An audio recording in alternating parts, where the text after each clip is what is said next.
Vamos falar com Isabel Mega, está lá em Brasília, mas também está de olho nessa agenda do presidente Lula lá no continente asiático, mas aqui em Brasil tem muitas pendências que ficaram, né, Isabel? Bom dia para você, tudo bem mais uma vez?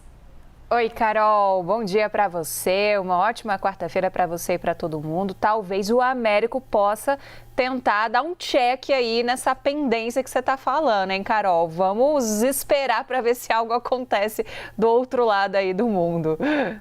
Enquanto o presidente Lula está na Ásia, aquela cadeira no Supremo Tribunal Federal continua vaga.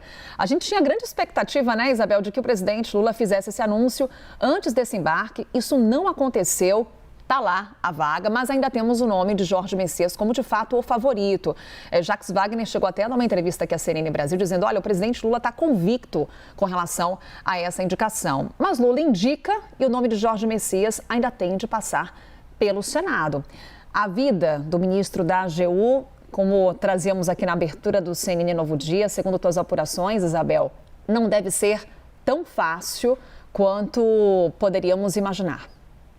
Deve ser mais difícil do que a de outros indicados pelo presidente Lula neste terceiro mandato. Estou falando do Flávio Dino e também do Cristiano Zanin, os dois ministros no Supremo Tribunal Federal.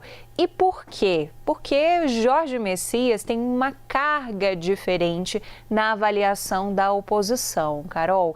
Essa carga diferente vem com um perfil muito atrelado a uma postura progressista, aos ideais defendidos pelo presidente Lula. Então, Flávio Dino ainda tinha um pouco mais de facilidade, porque era alguém do próprio Senado, querendo ou não, ainda que não tenha chegado a dar ali gatilho, digamos assim, no trabalho dele como senador efetivamente, porque logo ele já foi nomeado ministro da Justiça nesse governo, mas ainda assim ele era um senador.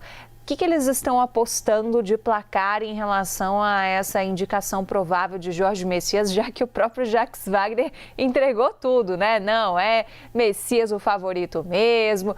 O Alcolumbre até tentou articular pelo Pacheco, levou isso para o Lula, mas Lula está convicto sobre Messias.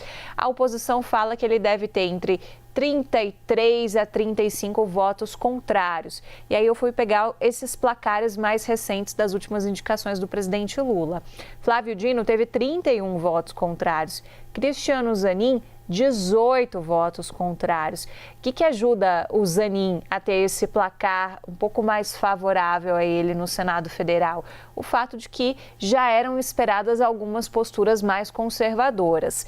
Vale lembrar que a votação é secreta, então a gente não sabe como cada senador vai votar, mas os senadores podem abrir o voto. E um indicativo é de que alguns senadores já estão fazendo isso. Por exemplo, o senador Messias, xará aí do provável futuro ministro do Supremo Tribunal Federal, ele anunciou que vai votar favoravelmente à indicação. Messias de Jesus, o senador de Roraima. E ele é do Republicanos, está ali compondo a bancada do Republicanos no Senado, junto, por exemplo, com a senadora Damares Alves. Dois nomes associados à religião evangélica. Então, Damares Alves, a gente ainda não sabe direito como vai votar, como é que vai se posicionar, nem se vai querer abrir o voto ou não. Mas Messias de Jesus já quis fazer sua manifestação de apoio ao ministro nas redes sociais. Então a gente vai ter a oposição ou esses parlamentares que têm uma postura de mais distanciamento do governo Lula, adotando alguns tipos ali de estratégias até mesmo individuais na hora de fazerem seu crivo em relação à indicação do ministro, né? O que se espera agora é que o presidente Lula ou dê alguma sinalização concreta em entrevistas que ele possa dar durante essa agenda na Ásia. Ele passa pela Indonésia, depois vai para a Malásia, com certeza no momento em que vai ser confrontado por Américo e por outros jornalistas que estão acompanhando essa agenda, vai ser questionado sobre isso e ele resolva tudo voltando para o Brasil com essa oficialização. Se viu também uma necessidade que é apontada por alguns aliados do presidente Lula, de se fazer um gesto a Rodrigo Pacheco, que sai preterido até onde a gente sabe, se nada mudar nesse cenário de super favoritismo de Messias para essa vaga no Supremo Tribunal Federal. Lula quer insistir com os planos de Rodrigo Pacheco ao governo de Minas Gerais. Então, tem ainda pontos a serem acertados. A gente vai falar um pouquinho mais da vida do Pacheco aqui ao longo do Novo Dia, mas o cenário que se tem é esse. Outro ponto que se falou também, Carol, de que Alcolumbre poderia estar tentando segurar indicações, por exemplo, da PGR, levando essa indicação para a Comissão de Constituição e Justiça. A gente já sabe, já foi oficializado pelo Planalto a recondução por mais 2 anos de Paulo Gonet. Isso precisa também do aval da CCJ. Tinha uma intenção de você fazer essa sabatina conjunta, no mesmo dia.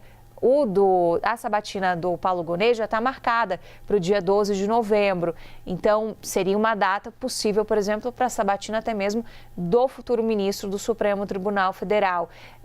E aí, essa indicação ainda não tinha chegado.